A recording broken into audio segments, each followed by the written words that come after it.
Kimisi yapışqanla, kimisi pambıqla edir.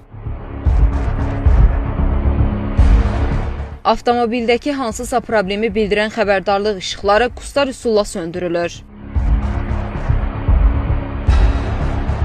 Ustaların sözlərinə görə, bu üsullardan əsasən avtomobil alqı-satqısı ilə məşğul olan şəxslər istifadə edirlər. Məqsəd isə maşının texniki vəziyyətini gizlədərək onu daha asan və baha qiymətə satmaqdır. Amma bu cür hallar sonralar böyük təhlükələr yaradır. Ümumiyyətlə, bu dəqiqə ağıllı avtomobillərin çıxdığına görə avtomobil işbazları sırf bu məsələlərlə məşğul olurlar ki, avtomobildə check engine işığı və əlavə göstəricilərin ən əsas da aerobaklarla əlaqədar olaraq, işıqların söndürülməsi ilə əlaqədar olaraq problemləri aradan qaldırmaq üçün oralara qubqa və yaxud izolent bantlardan yapışdıraraq bu işləri görürlər. Vacib olanlardan biri aerobakların işıqlarının söndürülməsidir. Hansı ki, qəza hallarında dəfələrlə bunun şahidi olmuşuq ki, qəza hallarında ön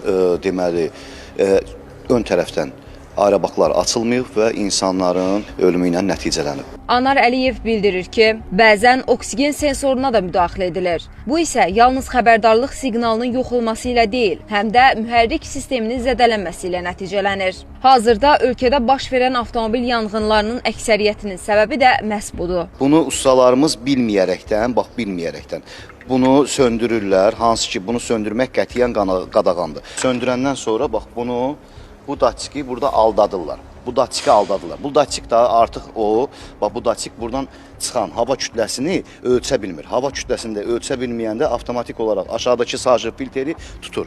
Qurum süzgəcini tutur. Hansı ki, qurum süzgəci qurumlarla dolur və qızma prosesi başlayır. Oradakı qızma prosesi ən azından 1500-1800 dərəcəyə qədər qalxır və həmin avtomobillərin yanğın olması, sırf bu datçiklərdən və bunun aşağısında eyni ilə belə bir datçikin nəticəsində olur. Usta qeyd etdi ki, avtomobil alarkən elektron sistem mütləq düzgün və hər tərəfli yoxlanmalıdır.